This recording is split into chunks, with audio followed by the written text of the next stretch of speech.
I remember the sound of the door locking more than anything else. It was soft, a click, barely audible, but it pulled the air out of the room like a held breath. She didn't look at me right away. Elena never did. She had a way of making silence work in her favor, the kind that made you notice every shift of fabric, every inhale, every faint movement of her hand resting on the desk. The blinds were half closed, slicing the afternoon light into pale ribbons that fell across her face. Dust floated through them, slow and weightless. She stood there, mid-40s, composed, eyes calm but unreadable. The kind of woman who never needed to raise her voice to be heard. "Stay a moment," she said, and it wasn't really a request. I froze halfway to the door, my hands still on the strap of my bag. She didn't turn. She just kept looking at the papers on her desk, as if she were deciding something heavier than whatever figures sat in front of her. "You've been different lately," she said finally, her tone careful, deliberate, distracted. Her words should have been ordinary, boss to employee, mentor to assistant, but they weren't. There was something folded inside them, something that made my throat tighten. "I've just been tired," I said too quickly. She looked up then, and the distance between us seemed to shrink without either of us moving. Her eyes were the color of wet slate, steady, soft at the edges, but holding a weight I couldn't name. "Tired?" she repeated, like she was testing how the word felt in her mouth. Then, quieter, "That's not it." She moved around the desk, slow steps on the hardwood floor, and stopped beside me. I could smell her perfume, faintly floral, with something warm underneath, like sandalwood or old paper. "Do you know what I like about you, Noah?" she asked, almost absently. My name in her voice always sounded like something personal, like it didn't belong in an office. I shook my head, though she wasn't really waiting for an answer. "You notice things," she said. "Small things. You don't talk to fill silence. You listen." I swallowed, unsure what to do with my hands. "Is that a problem?" "No," she said, looking at me then. "It's dangerous." Her hand brushed against mine as she passed to close the blinds the rest of the way. Just a whisper of touch, accidental probably, but it sent a pulse through me. The office dimmed, the hum of the city muffled behind glass. When she turned back, her face was half in shadow. "You owe me more than work hours," she said softly, as if the words had been waiting for weeks. I didn't know if she meant effort, attention, trust, or something I wasn't supposed to name. Her tone didn't clarify it. It made it worse, made it heavier. My pulse was too loud in my ears. "Elena," she stopped me with a look, the kind that didn't demand silence, it simply made it happen. Her fingers tapped lightly on the desk, once, twice. "Close the laptop," she said. "I need you to focus." I did as she asked, every sound, the click of the lid, the rustle of her skirt as she shifted, amplified by how still the air had become. For a moment, she stood in front of me, only inches away. Neither of us spoke. The space between us was alive, tense, almost humming. Then, a sudden knock at the door. We both turned. Her hand, still resting on the desk, went rigid. A beat passed before she exhaled and said, barely above a whisper, "Don't say anything." The knock came again, louder this time, as she stepped toward the door, her voice calm but her eyes betraying something else entirely. And for the first time, I wondered what line we had already crossed, and whether either of us could step back. The next morning, the office felt quieter than usual. Even the hum of the fluorescent lights seemed subdued, like the walls remembered last night and were waiting to see what would happen next. Elena was already there when I arrived, leaning against her desk with her sleeves rolled up, reading a report. The sunlight through the blinds drew faint lines across her skin, faint golden bars that looked almost deliberate. "Good morning," I said, setting my bag down, pretending my hands weren't shaking. She didn't look up. "You're early." "So are you." That made her glance at me, just for a second. Then she smiled, small, polite, but not empty. "Old habits. I don't sleep much." There was no reason that sentence should have hit as hard as it did. But it did.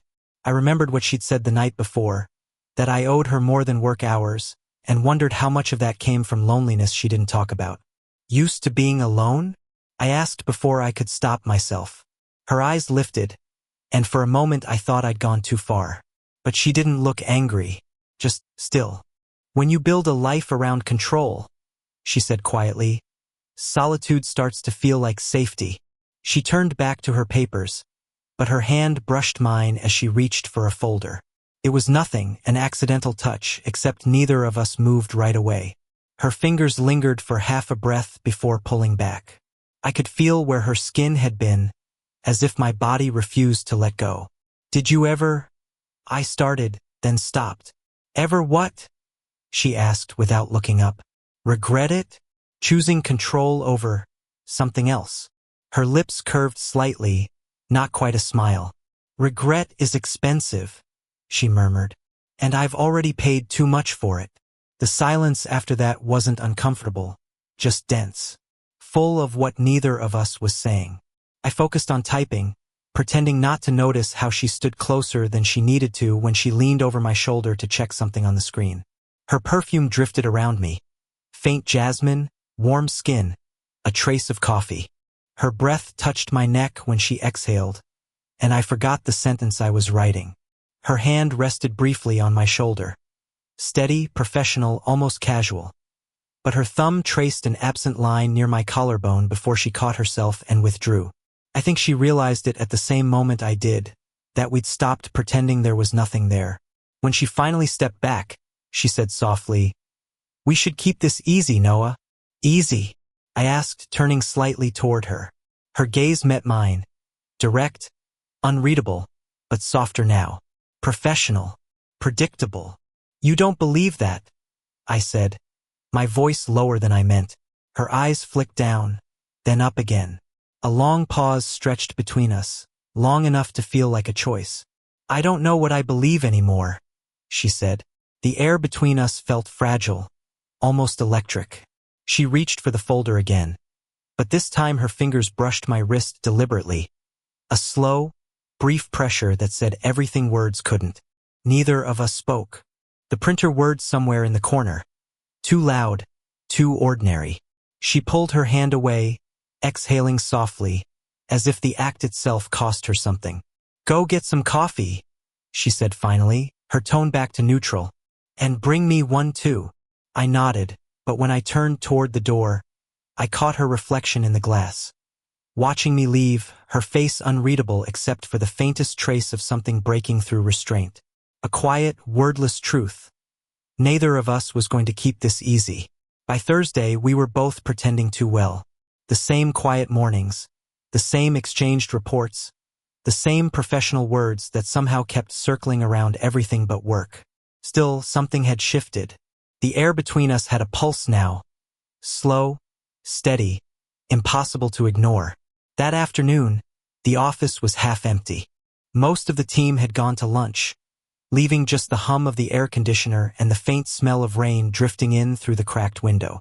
Elena stood near the window, arms crossed loosely, her hair pinned up the way she did when she wanted to appear composed. But a strand had fallen loose, brushing against her cheek. I don't know what made me say it.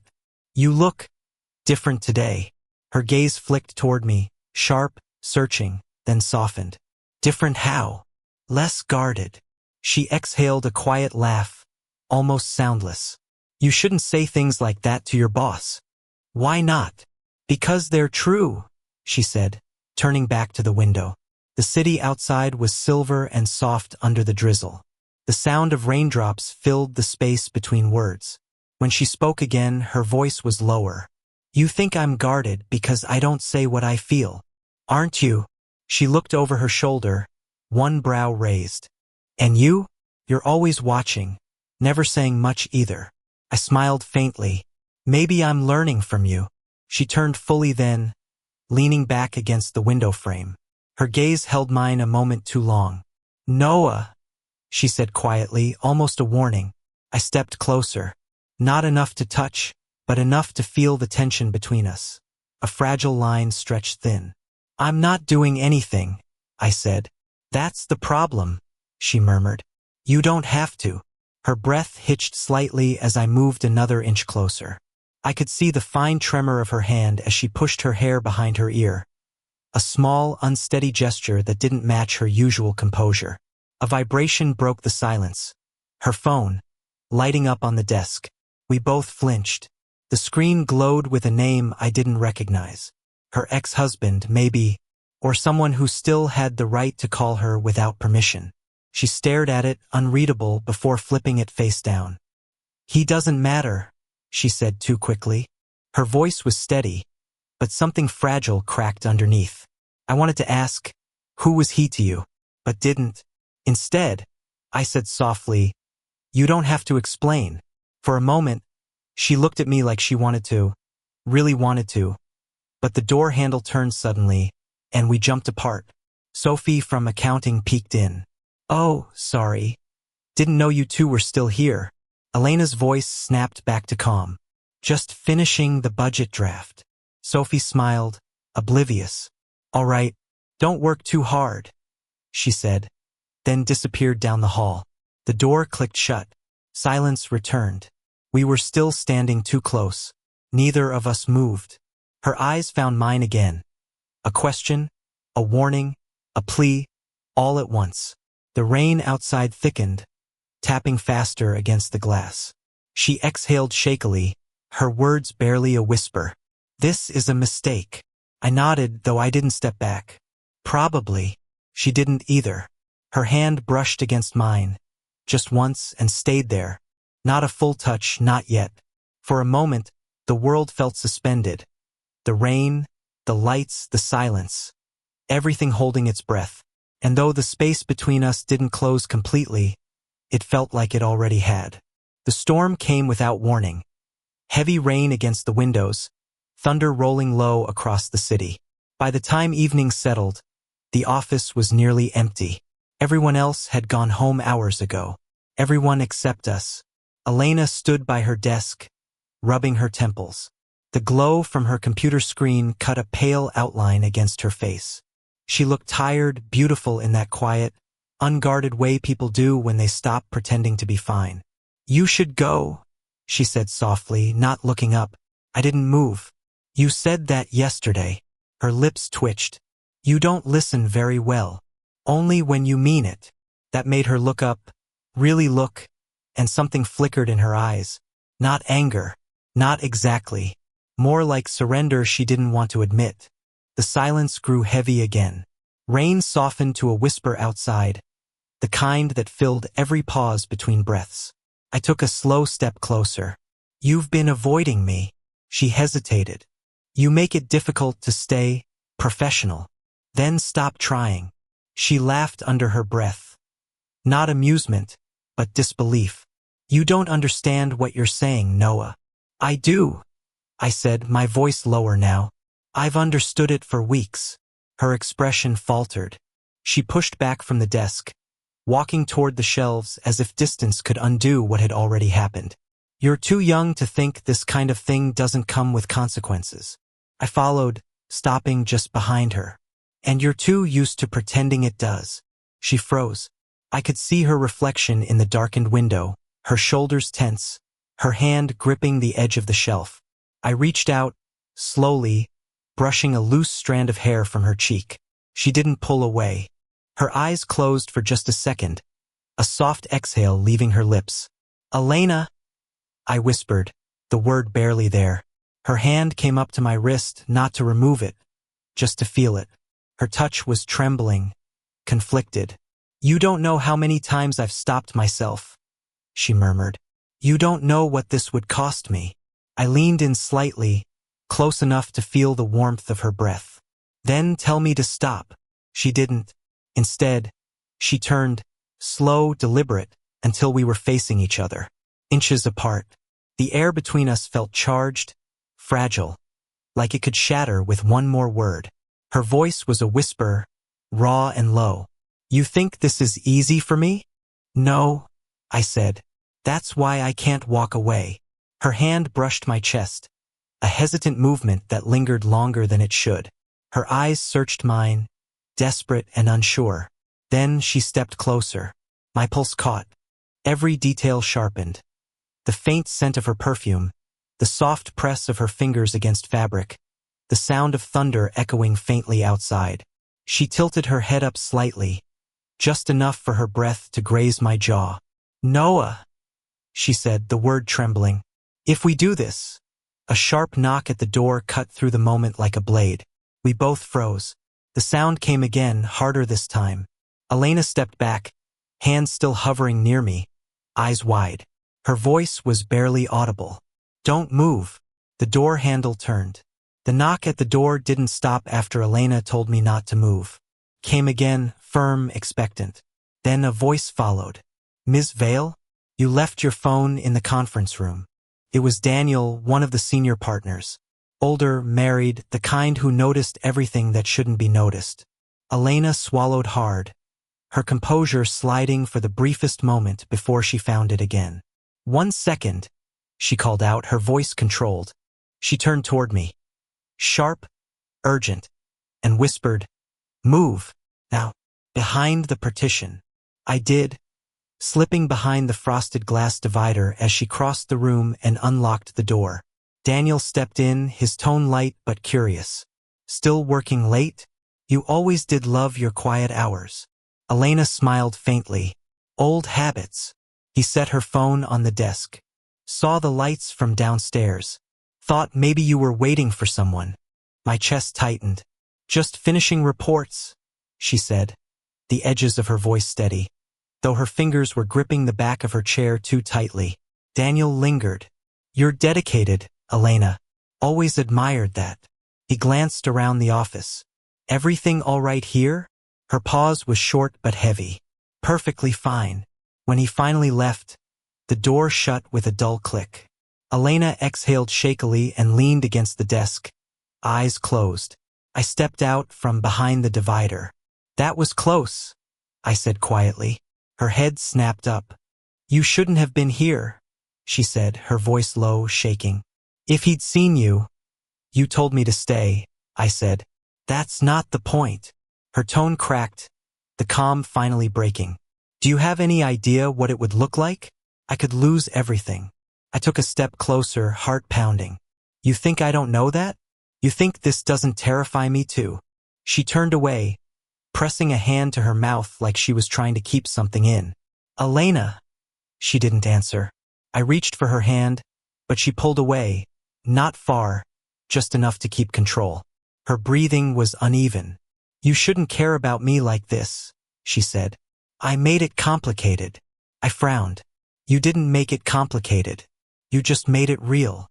Her laugh came out as a whisper, bitter, fragile. "You don't even know half of it." I stepped closer. "Then tell me." She hesitated, and then, without turning, she said softly, "Daniel and we were together once, years ago, before I took this position. It ended badly, and he still—" She stopped herself, shaking her head.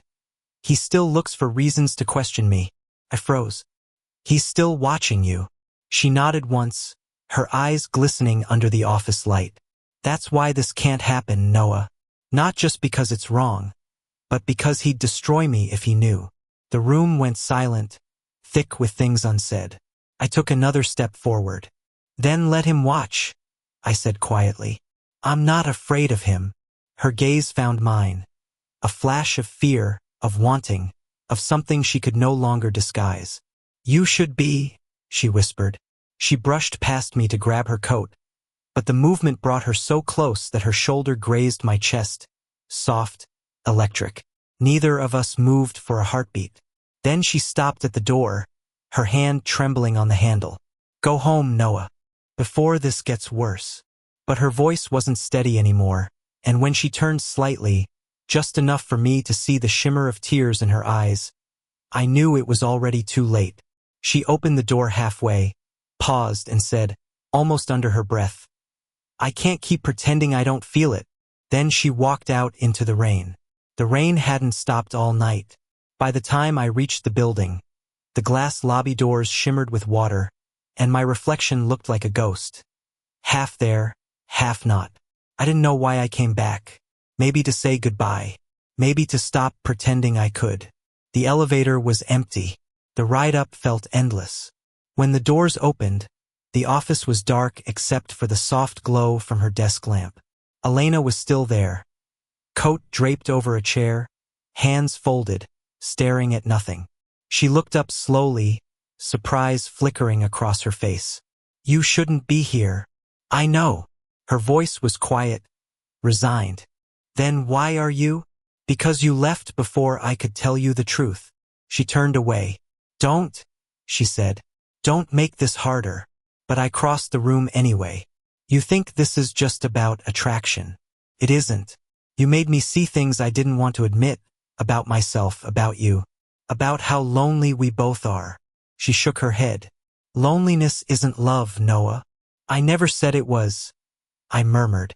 "But it's honest." The space between us felt charged again, heavier than before, almost unbearable. Her breath caught when I stopped close enough for her perfume to blur the air. "You don't understand what you're doing to me," she whispered. "I think I do."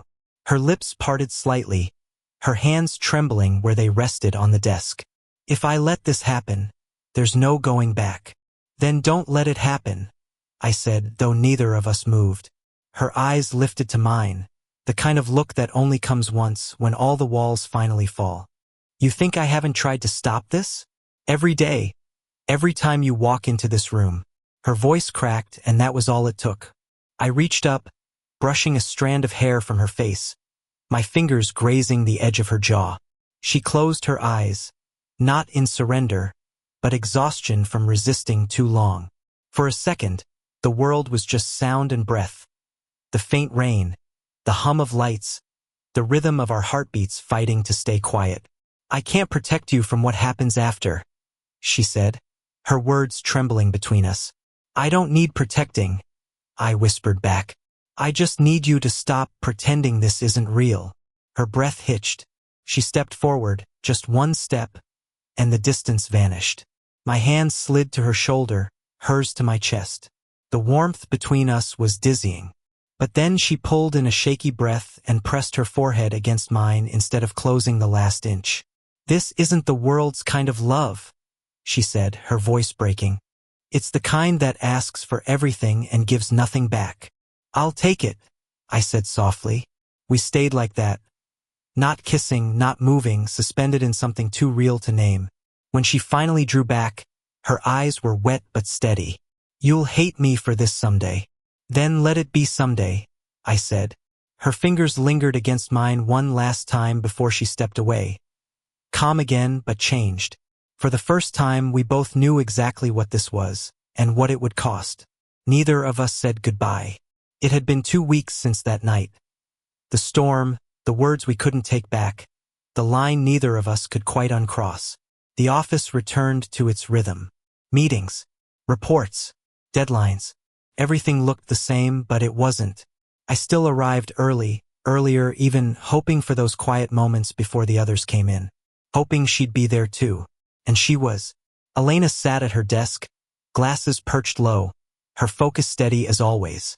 But when she looked up and saw me, something in her softened. A small shift that only I would notice. "Morning," I said quietly. She smiled faintly. "You're early again." I could say the same to you. For a long second, we just looked at each other. There was no more tension in the silence, only recognition. The storm between us had passed, but its echo still lingered in the air, softer now, familiar. "I've been thinking," she said, closing the file in front of her. "About everything. About us." I took a slow step closer, careful. "And," her eyes held mine, steady but gentle. "I don't regret it." The honesty in her voice hit harder than I expected. "Neither do I." She leaned back in her chair, exhaling. "I spent half my life believing that caring for someone younger meant making a mistake, that it would only end in guilt." I nodded. "And now?" She gave a small, almost disbelieving smile. "Now it feels less like guilt and more like grace." I moved closer, until the corner of her desk pressed against my thigh. She didn't move away. "I don't need labels," I said quietly. "I just want to be near you, Whatever that means. Her hand hesitated, then found mine. Fingers tracing the edge of my palm before intertwining slowly, deliberately. It was such a simple touch, but it felt like a promise neither of us had dared to make before. The office around us faded, the tapping of keyboards outside, the faint sound of the elevator. It all blurred into something distant. She stood up, still holding my hand, and for a heartbeat, the years between us disappeared. Her other hand came up, brushing my cheek, thumb resting just below my jaw. "You've changed everything, Noah," she whispered. "Maybe we both did," I said. Her expression softened. "You'll go on to do other things, bigger things. I don't want to hold you back." I smiled. "You're not holding me back. You're the reason I started moving." The words hung there raw and true. And then, quietly, she stepped forward and pressed her forehead to mine. Not a kiss, just stillness, warmth, shared breath. "I don't know what happens next," she murmured. "Then let's find out," I whispered. We stood there in that quiet space, her hand warm in mine, her heartbeat close enough to feel. The kind of closeness that didn't need words or promises. Just presence. Just peace. Outside, the morning light broke through the clouds, scattering across the blinds. Gold, soft, forgiving. Elena smiled faintly, her eyes meeting mine with something unguarded and real. "You owe me more than work hours," she said again. But this time it sounded different, like an invitation, not a warning. And for the first time, I knew exactly what she meant. Did you enjoy the story? What kind of stories would you like to hear next?